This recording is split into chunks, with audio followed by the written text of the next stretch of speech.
ഇനി നമ്മൾ കാണുന്നത് ഹരിപ്രസാദിന്റെ കല്യാണത്തിനെന്നും പറഞ്ഞ് ചെമ്പിരിക്കൽ വീട്ടിൽ നിന്നും യാത്ര പറഞ്ഞിറങ്ങുന്ന ഉദയനും നന്ദനയും.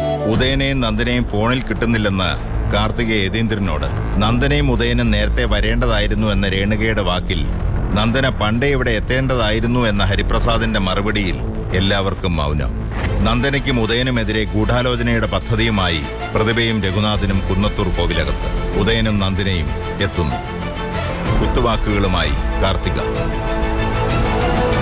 കുരുട്ടുബുദ്ധി ഉള്ളിലൊതുക്കി പ്രതിഭയും രഘുനാഥനും ഉദയന്റെയും നന്ദനയുടെയും മുന്നിൽ. ഇനി തുടർന്ന് കാണുക. നിങ്ങൾ ട്രിപ്പ് പോയതേ പുള്ളിക്കാർത്തിക്ക് ഒട്ടും ഇഷ്ടപ്പെട്ടിട്ടില്ല. എന്തൊക്കെയാ പറഞ്ഞെന്നറിയാവോ? കലി കയറിയിട്ട് കാർത്തിക അമ്മിക്കലേ കയറി കടിക്കാതിരുന്നാ മതിയായിരുന്നു. എങ്കിൽ പല്ല് പോയത് തന്നെ. ഓട്ടെ പ്രതിഭ, നമ്മൾ എന്തിനാ വെറുതെ അവരുടെ കാര്യമൊക്കെ പറയുന്നത്? ഇവരറിയണ്ടേ?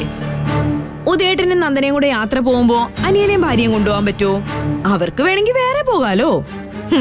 സൂക്ഷിക്കണേ രണ്ടുപേരും, ഞാൻ പറഞ്ഞേക്കാം. സാരമില്ല അമ്മായി. കാർത്തികേച്ചിയെ ഞാൻ കുറെ നാളായി കാണുന്നതല്ലേ. അവരെന്ത് ചെയ്യുമെന്നും പറയുമെന്നും ഏറെക്കുറെ എനിക്കറിയാം. വിശ്വസിക്കാൻ പറ്റില്ലെന്നേ. നമ്മൾ അറിയുന്നതിനേക്കാൾ അപ്പുറം ആ പാർട്ടികള്. കണ്ണി നോക്കി കള്ളം പറയും. ഉദയേട്ടനൊന്നും തോന്നല്ലേ? കാർത്തിക എന്തു പറഞ്ഞാലും സമ്മതം മൂളാനിരിക്കും അനിയൻ. യെസ്, ഓക്കെ, ശരി, ഈ 3 വാക്കുകളാ പുള്ളി എപ്പോഴും പറയുന്നത്.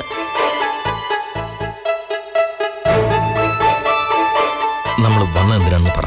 ഓ, അത് ഞാനങ്ങ് മറന്നുപോയി. ഉദയനൂരേക്ക് രണ്ടുപേരെയും കൂടി ക്ഷണിക്കാൻ വേണ്ടിയിട്ടാ ഞങ്ങളിപ്പോ വന്നത്. നിങ്ങളെ കാണാതെ പോകേണ്ടി വരുമെന്നുള്ള വിഷമത്തിലായിരുന്നു ഞങ്ങള്. അപ്പോഴാ ഭാഗ്യത്തിന് നിങ്ങൾ വന്നത്. വിവരം പറയാൻ കഴിഞ്ഞല്ലോ. ഞങ്ങള് കഴിഞ്ഞ ദിവസമല്ലേ അമ്മായി ഉദയനൂര് വന്നിട്ട് പോന്നത്. ഇനി പ്രത്യേകിച്ച് എന്തിനാ ക്ഷണിക്കുന്നത്? അത് നിങ്ങള് സ്വയം തോന്നി വന്നു. ഇത് ഞങ്ങള് പ്രത്യേകമായി ക്ഷണിക്കുകയല്ലേ. വെറുതെ വന്നിട്ട് പോകാനൊന്നും അല്ല വിളിക്കുന്നത്.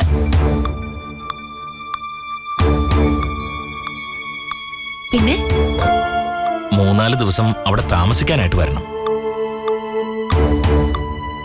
അവിടുന്നാണ് നന്ദന ഇങ്ങോട്ട് വന്നതെന്ന് ഓർക്കണം. ഒരു തവണയല്ല, ഇടയ്ക്കിടയ്ക്ക് നിങ്ങക്ക് ഉദയനൂരേക്ക് വരാം. അവിടെ ഇഷ്ടം പോലെ എത്ര ദിവസം വേണമെങ്കിലും നിൽക്കാലോ. നന്ദനയ്ക്ക് അതിനുള്ള അവകാശമുണ്ട്. അർഹതപ്പെട്ട സ്വത്ത് അവിടെ കിടക്കാണെന്നറിയില്ലേ?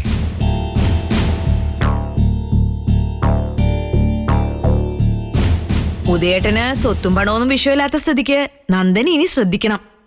ഒരു കുടുംബമല്ലേ, ഭാവിയിൽ അതൊക്കെ വേണ്ടിവരും. ഇനി ഉദയനും എല്ലാം ശ്രദ്ധിക്കണം. ഈ കുടുംബത്തിന്റെ നാഥനല്ലേ. ഒന്നുകൂടെ പറയുന്നു, എപ്പോഴാ സൗകര്യം എന്ന് വെച്ചാ രണ്ടുപേരും കൂടി ഉദയനൂരേക്ക് വരണം.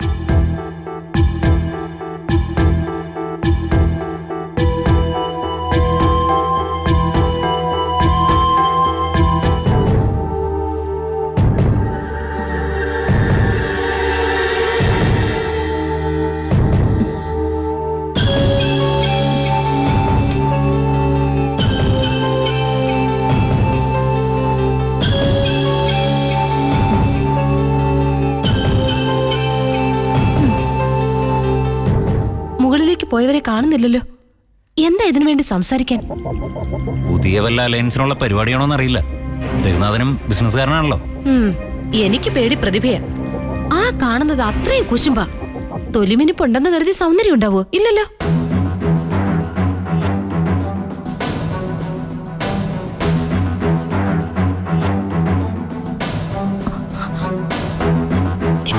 ആണോ?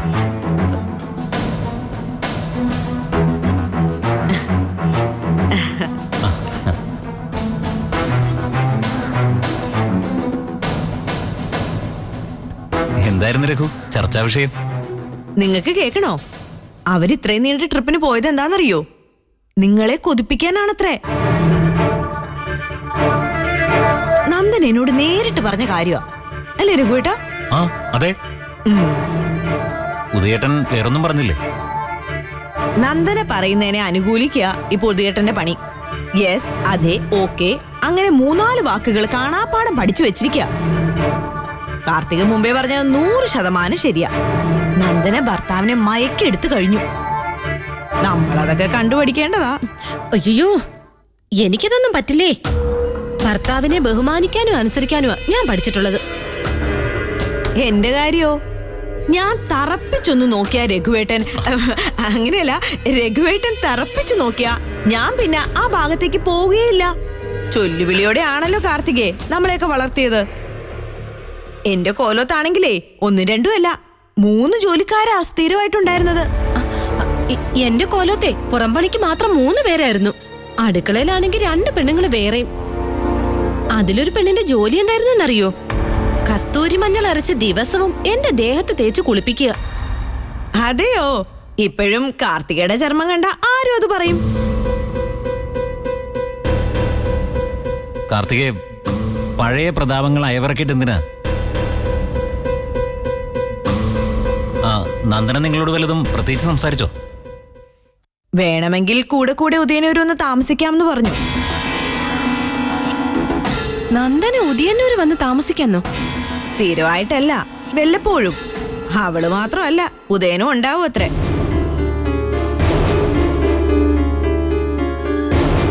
രഘുവേട്ടൻ അതിനെ നിരുത്സാഹപ്പെടുത്തി. നിങ്ങൾക്ക് നിങ്ങളുടെ കുടുംബമുണ്ട്, അത് മതി എന്നൊക്കെ പറഞ്ഞു.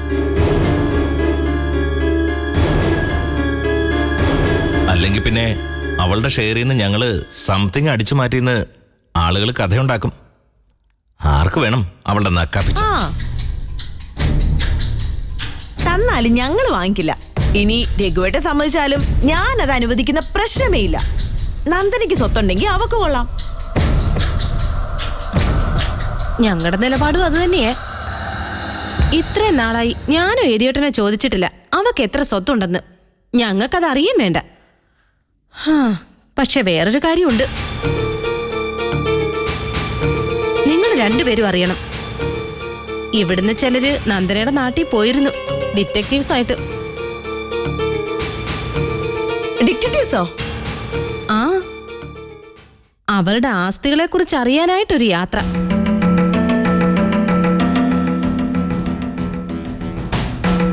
നന്ദനയ്ക്കൊരു വളർത്തമ്മയില്ലേ, ആ സ്ത്രീയെ അവര് പോയി കണ്ടു. നാട്ടിലൊരു 40 സെന്റ് സ്ഥലം നന്ദനയ്ക്കുണ്ട് പോലും. അത് തട്ടിയെടുക്കാനോ മറ്റോ ആയിരിക്കും. എന്നാലും ഈ നാട്ടിൽ നിന്ന് ആര് പോവാനാ? ഒരു സ്ത്രീയും 2 ആണുങ്ങളും ഉണ്ടായിരുന്നു.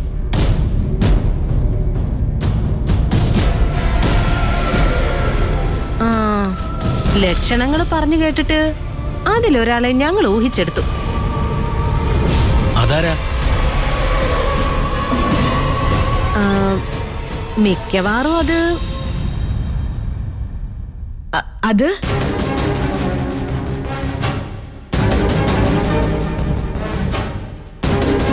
പറയട്ടെ എതിയേട്ടാ?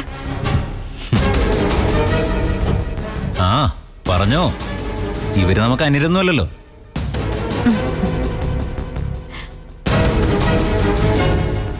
അത് മിക്കവാറും പ്രതാപേട്ടനായിരിക്കും.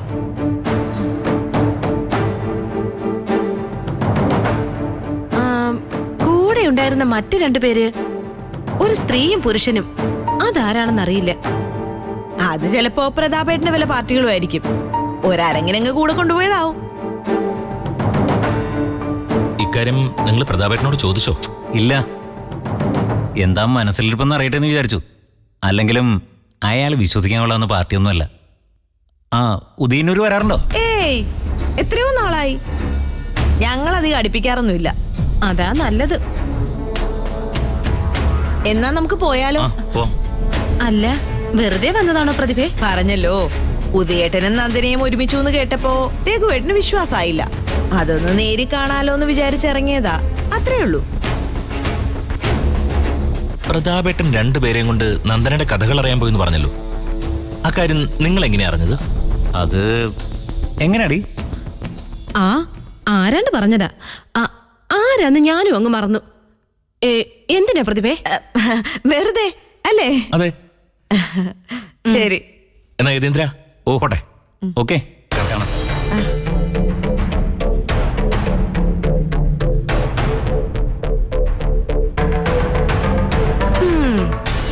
കൊള്ളാൻ 2 പേരും.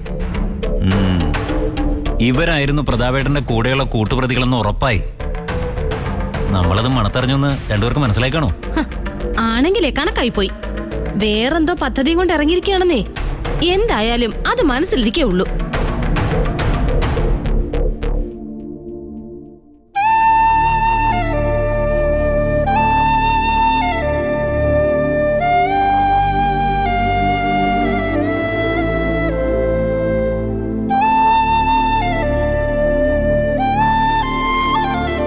അമ്മായി അമ്മാവനും പോയെന്ന് തോന്നുന്നു. ആകാശത്തിലെ പറവകൾ വിതയ്ക്കുന്നില്ല, കൊയ്യുന്നില്ല. ഭൂമിയിലെ മനുഷ്യരാകട്ടെ ആകാശത്തിലും വിതയ്ക്കാൻ ശ്രമം തുടങ്ങിക്കഴിഞ്ഞു. പക്ഷേ വിതയ്ക്കുന്നത് ധാന്യമല്ല, മോഹത്തിന്റെ വിത്ത് വിതച്ച് അതിമോഹം കൊയ്യാനാണ് നോക്കുന്നത്. സ്വത്ത്, അതിന്മേലാണ് എല്ലാവരുടെയും കണ്ണ്. മനുഷ്യന്റെ പ്രശ്നങ്ങളേറെ അതിന്റെ പേരില. ആയുസിന്റെ നല്ലൊരു പങ്ക് വെട്ടിപ്പിടിക്കാനുള്ള ഓട്ടം, പിന്നെ നേടിയെടുത്തതിന് ഓർത്തുള്ള നിരന്തരമായ ടെൻഷൻ, അശാന്തി, അസ്വസ്ഥത, ഫലം രോഗം. പിടിച്ചടക്കിയ സ്വത്തിന്റെ സുഖങ്ങൾ അനുഭവിക്കാൻ കഴിയാതെ കീഴടക്കുന്ന പല രോഗങ്ങൾ, ഒടുവിൽ വെറും കൈയോടെയുള്ള മടക്കം, മരണം. ഭിക്ഷാന്തേഹികളുടെ ജീവിതമാണ് നല്ലത്. നാളത്തേക്ക് ഒരു വറ്റുപോലും കരുതുന്നില്ല. അന്നന്നത്തേക്ക് വിശപ്പടക്കാനുള്ള വക കൈ കിട്ടിയാൽ ഭിക്ഷാപാത്രം കമിഴ്ത്തി വയ്ക്കും. സ്വസ്ഥം, സുഖം. പക്ഷേ അവർക്ക് ഭിക്ഷ കൊടുക്കാനോ ആരെങ്കിലും വേണ്ടേ? നാളത്തേക്ക് കരുതി വെക്കുന്നവർക്കല്ലേ അതിന് കഴിയൂ. എല്ലാവരും ഭിക്ഷാന്തേഹികളായി നടന്നാൽ എങ്ങനെയാ? അതും ശരിയാ, യോജിക്കുന്നു. ഇങ്ങനൊരു അഭിപ്രായം പറഞ്ഞെന്ന് കരുതി ഞാൻ സ്വത്തും പണം സ്വപ്നം കാണുന്ന ആളല്ലാട്ടോ. ഒരുപാട് നേടണമെന്ന് ഒരിക്കലും ആഗ്രഹിച്ചിട്ടില്ല. ഉള്ളതുകൊണ്ട് തൃപ്തിപ്പെടാനാണ് ഇഷ്ടം. അതായിരുന്നു അച്ഛന്റെ സ്വഭാവം. അച്ഛനായിരുന്നു തോന്നുന്നു തന്റെ റോൾ മോഡൽ. മിക്ക സംസാരങ്ങൾ ചെന്നെത്തി നിൽക്കുന്നത് ആ ഓർമ്മയിലാണ്.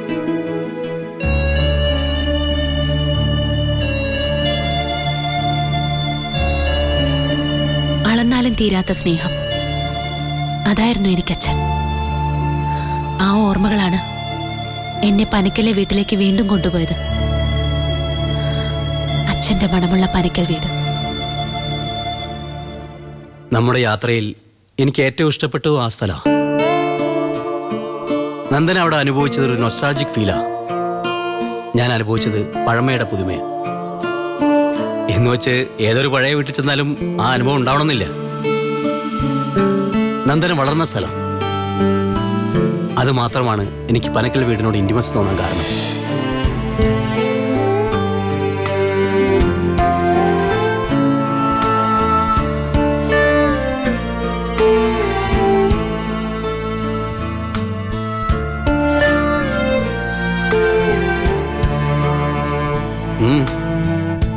എന്താ അത്? എന്നോടുള്ള ഇന്റിമസി ആണെന്ന് കരുതാനാ എനിക്കിഷ്ടം.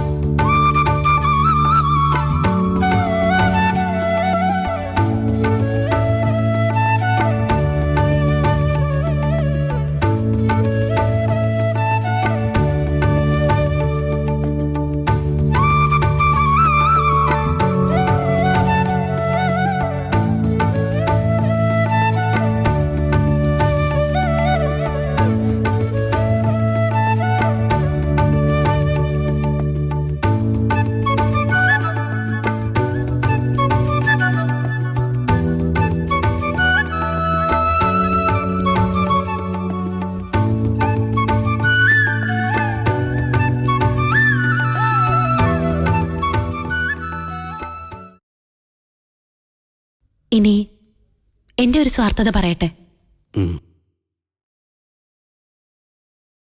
പഴയ ഓർമ്മകളിലേക്ക് പോവാൻ രസമാണ്. പണ്ട് താമസിച്ചിടങ്ങളിലേക്ക് യാത്ര ചെയ്യുന്നത് സുഖമാണ്.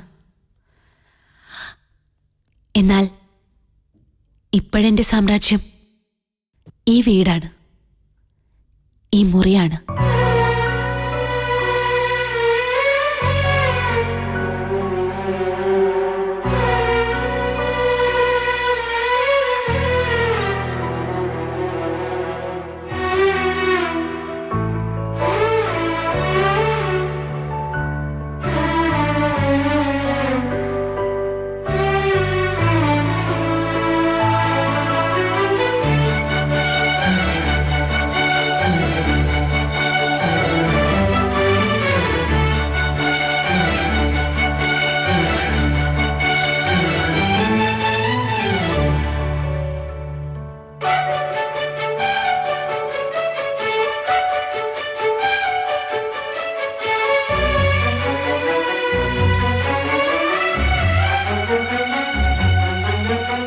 തണലാണ് എന്റെ സുരക്ഷിതത്വം. ഈ സാമീപ്യമാണ് എനിക്കെല്ലാം.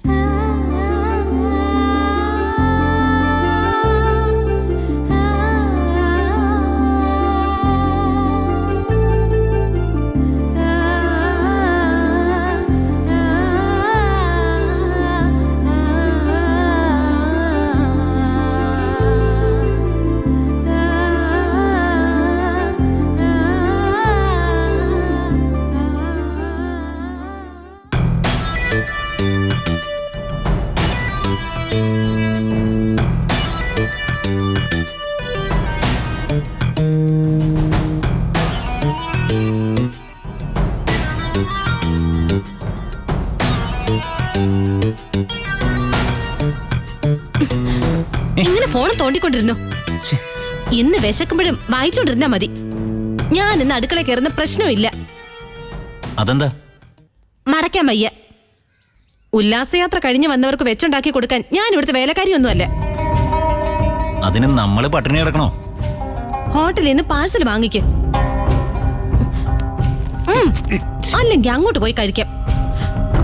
ദേ, നമുക്ക് രണ്ടുപേർക്ക് മാത്രം വാങ്ങിച്ചാ മതി.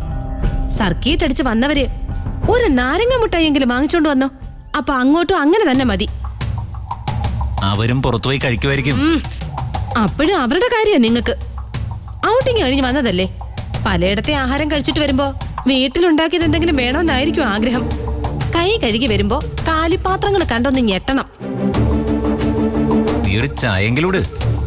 ഇല്ല, ഇന്ന് കുന്നത്തൂരെ അടുക്കളയില് അടുപ്പ് കത്തില്ല. അത് കാർത്തിക തീരുമാനിച്ച കാര്യമാണ്.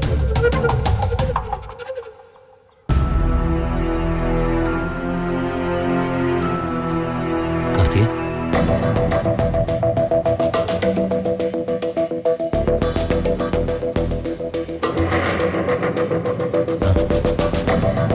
ഇങ്ങോട്ട് പോരുമ്പോ വാങ്ങിച്ചതാ കാർത്തിയേച്ചി. എനിക്ക് വേണ്ട.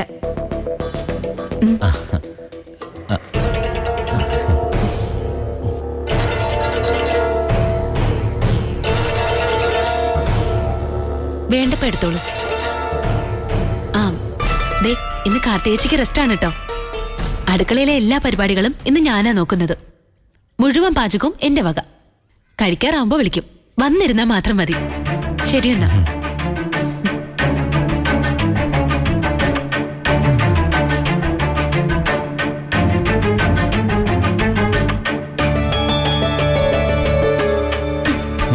അവിടെ വെക്ക്.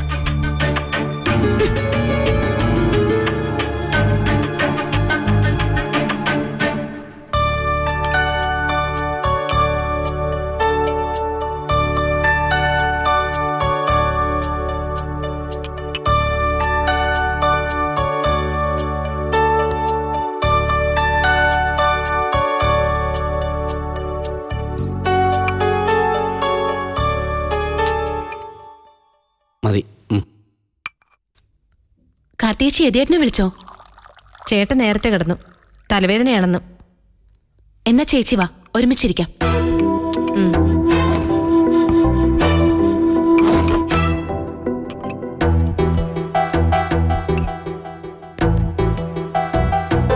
യതീന്ദ്രന് മുൻപ് വരാറുള്ള പോലത്തെ തലവേദനയാണോ ഇന്നും?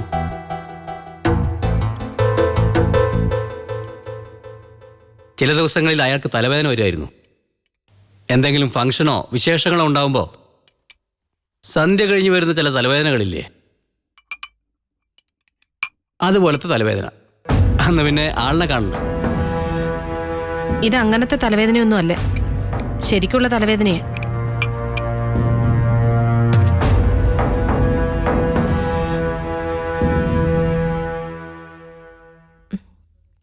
അല്ല, ഈ പനിക്കലെന്ന് പറയുന്നത് വലിയ വീടാണോ?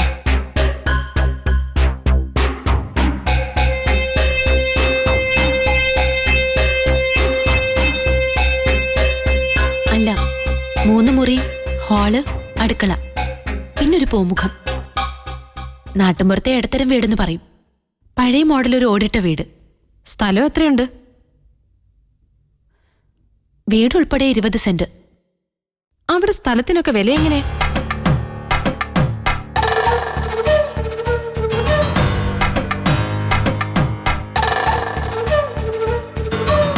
അങ്ങനെ വലിയ ഡിമാൻഡില്ല.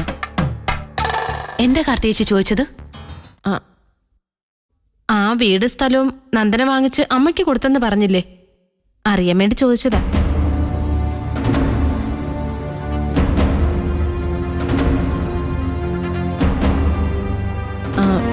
ഓടിട്ട പഴയ വീടാണെന്ന് പറഞ്ഞാലും നമ്മൾ വാങ്ങിക്കുമ്പോ വില അധികമായിരിക്കുമല്ലോ. അത് പുതുക്കി പണിയണമെങ്കിൽ അതിലും ചെലവാകും. ഇപ്പൊ പുതുക്കി പണിയാൻ ഉദ്ദേശിക്കുന്നില്ല. ഇപ്പോഴായാലും പിന്നീടായാലും ചെലവ് തന്നെയല്ലേ?